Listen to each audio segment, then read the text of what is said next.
What happens when you put a smug leftist representative in Minnesota in the same space as Greg Bovino, the border commander? This is what happens.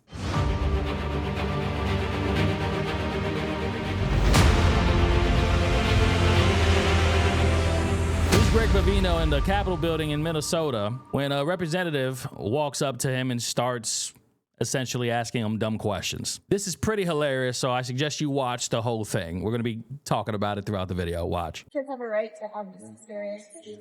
Yeah, for you cursing like the state representative, Sarah, did your parents teach you that? Or where did you learn such foul language?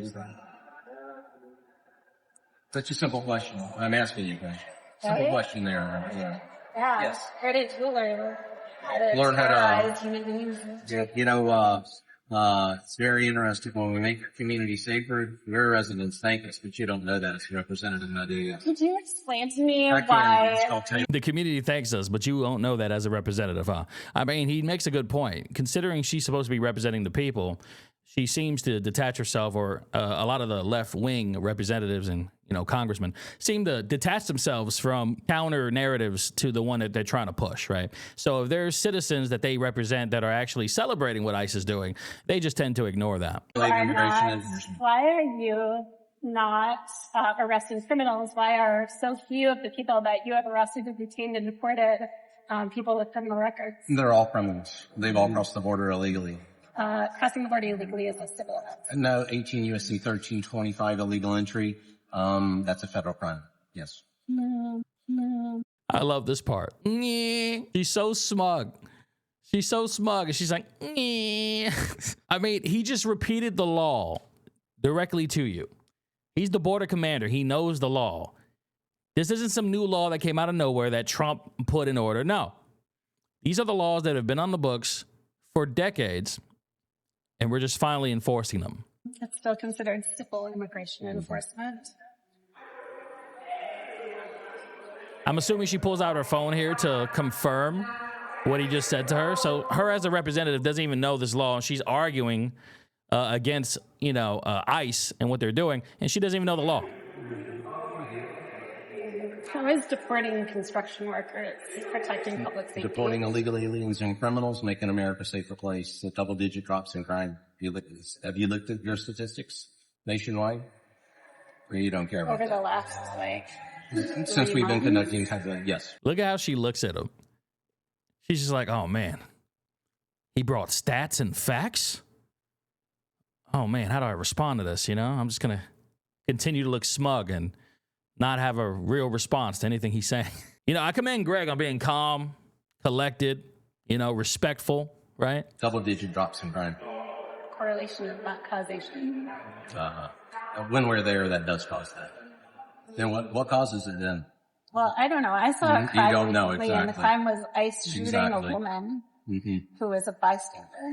Don't drive a 2,000-pound missile at an ICE agent. You won't have an outcome that you don't agree with, Representative. So she brings up the ICE shooting with Renee, the woman who was shot after she nearly ran over an ICE agent, hit him with her 2,000, 3,000-pound vehicle.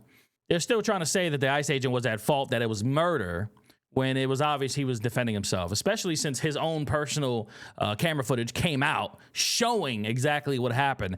They seem to still be denying this. You know, the thing is, had it been the other way around, had it been a left-wing protester that was in front of that vehicle and it was an ICE agent, they would have said the ICE agent tried to run him over. Let's continue. Yeah, I thought that law enforcement is supposed to be trained through escalation. And that is, they did. They Shooting did. someone in the face because not de-escalation. He just ignores that when he's like, there's no point in arguing with this woman. There never really is. Arguing with these people. They're too far gone. It's pointless. That's your job. I work with Are you OAN. like the comms people? No, I work with OAN.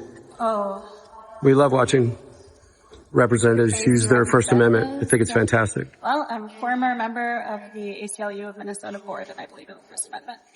Good. What about the Second Amendment? I believe in that. What about the Second Amendment? You believe in that?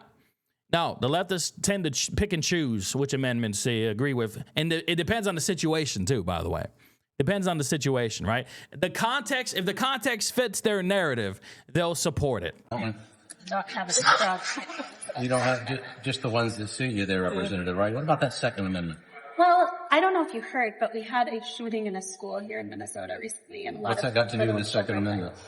Well, I think that if we had some common sense gun violence prevention Who gets laws, to say it's common sense? You? well, yes, I'm a legislator. Exactly, and I think that's definitely the problem there. Is it? Well, Yeah. He's exactly right. Who gets to say what's common sense? You, the representative? The one who wants to take guns away from law-abiding citizens? History tells that tyrannical governments constantly will take guns away from their citizens, convince them that it's the right way to do things, it's safer this way, and then lo and behold, within the decades to come, they become tyrannical dictatorships. I mean, just look at what's happening right now in Europe, what's happening in the UK. They took their guns away, in the 90s? And now they're arresting people over memes and offenses, saying it causes anxiety, and they're charging people. You think they'd be doing that if every citizen in the UK had guns? I don't think so. the problems that When you use that violent rhetoric around children, yeah, I'd say that you probably are not exercising a lot of common sense there, Representative. I'm here as a volunteer for the Minnesota Youth in Government. And the point of Minnesota Youth in Government is to encourage For the youth? Oh, no. That's unfortunate. children to participate in our civic institutions, to learn about them, to learn. So she's there to indoctrinate and brainwash the youth into her style of thinking is what it is. Just more leftist ideological brainwashing is what's happening here. How to exercise their constitutional rights. I do that. I do the same thing. I haven't interfered in anything, but I do the same thing. I take children to shooting ranges, and I teach them to shoot to exercise their Second Amendment rights that it seems like you want to take away. I don't have strong opinions about the Second Amendment. I just care about Just the ones you want, well. right? And just those rights you think you need to care about. Well, I but just not the want second. That's always the people litmus test for you folks. Always the litmus test. I just want people to be able to live in peace. Me too. That Second Amendment does that. Really? Well, all I've seen here in Minnesota is people dying, including children. Mm-hmm. What about the lives that are saved by guns? You don't talk about that, do you? Does anybody die from fentanyl? I'm just wondering because you. Did she just say this is dumb? She's a wait. She's a state representative. She just said this is dumb. Hold on, let me go back. Did she really say that? Let's see this again. Don't talk about that, do you? Does anybody die This is a state representative saying this is dumb. from fentanyl? I'm just wondering because the end all is get rid of guns, people don't die. Is fentanyl still killing people in Minnesota? Just wondering. Because it's illegal. Because it's illegal. The government, we don't hand out fentanyl. Is fentanyl killing people in Minnesota? See, this is Not having fun. What is she talking about? Right? What? Okay, he's making a point here. He's basically saying fentanyl is illegal, right? And it's still killing people. Basically, what he's saying is you take away guns from law-abiding citizens, criminals are still going to get guns. Criminals who want to kill people are still going to kill people. They'll find a way. They take away guns from the UK and criminals are still stabbing people. If you take away guns from law-abiding citizens, you're just making them sitting ducks. So that's the point he's trying to make here, that, hey, it's still going to happen whether you or not you take it away. Whether or not you institute laws to take guns away from law-abiding citizens, these crimes will still happen. this is where you need to count to 10. Too easy. Yeah, you guys ready? I really don't want you to leave, but yes. It's time to go. All right. And then, of course, when she can't debate properly in good faith, she walks away. I mean, this is what most of these leftists that are completely and utterly brainwashed do. But I just thought you guys would find this funny and entertaining to watch. This is the representative in Minnesota. Don't know her name, but I'm sure the internet has it. And people voted her in, and that's the sad part. Much love. Christ is king. I'll see you when I see you. I'm out.